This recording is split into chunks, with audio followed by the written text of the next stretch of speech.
ഹൈക്കോടതി വിധി മറികടന്ന് ടി പി ചന്ദ്രശേഖരൻ കേസ് പ്രതികളെ വിട്ടയക്കാൻ സർക്കാർ നീക്കം. ടി കെ രജീഷ്, മുഹമ്മദ് ഷാഫി, അണ്ണൻ സിജിത്ത് എന്നിവർക്ക് ശിക്ഷാ ഇളവ് നൽകി വിട്ടയക്കാൻ നീക്കം നടക്കുന്നുവെന്നാണ് രേഖകൾ. പോലീസ് റിപ്പോർട്ട് തേടി കണ്ണൂർ ജയിൽ സൂപ്രണ്ട് അയച്ച കത്തിന്റെ പകർപ്പ് 24 കിട്ടി. അതേസമയം പ്രതികളെ പറഞ്ഞു വിടില്ല എന്നും പട്ടികയിൽ പേരുകൾ ഉൾപ്പെട്ടത് സ്വാഭാവിക നടപടിക്രമമെന്നും ജയിൽ മേധാവി ബൽറാം കുമാർ ഉപാധ്യായ 24 പറയുകയാണ്. കണ്ണൂർ സെൻട്രൽ ജയിലിൽ കഴിയുന്ന തടവുകാരിൽ ശിക്ഷാ ഇളവ് ആവശ്യപ്പെട്ടത് 59 പേർ. പട്ടികയിലെ 3-ാം പേരുകാരനായി ടി പി ചന്ദ്രശേഖരൻ വധക്കേസ് 2-ാം പ്രതി ടി കെ രജീഷ്, 47, 48-ാം നമ്പർ പേരുകാരായി അണ്ണൻ സിജിത്തും മുഹമ്മദ് ഷാഫിയും. പ്രതികൾക്ക് ശിക്ഷാ ഇളവ് അനുവദിക്കുന്നതിന് Kannur central jail superintendent Kannur city police കമ്മീഷണറോട് പ്രൊബേഷൻ റിപ്പോർട്ട് തേടിയത് ജൂൺ 13-ന്.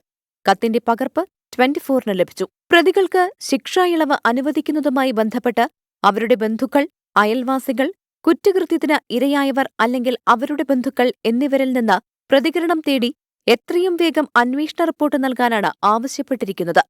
തുടർ നടപടികൾ പൂർത്തിയാക്കി സർക്കാരിന് റിപ്പോർട്ട് നൽകേണ്ടതുണ്ടെന്നും കത്തിൽ വ്യക്തമാക്കുന്നു.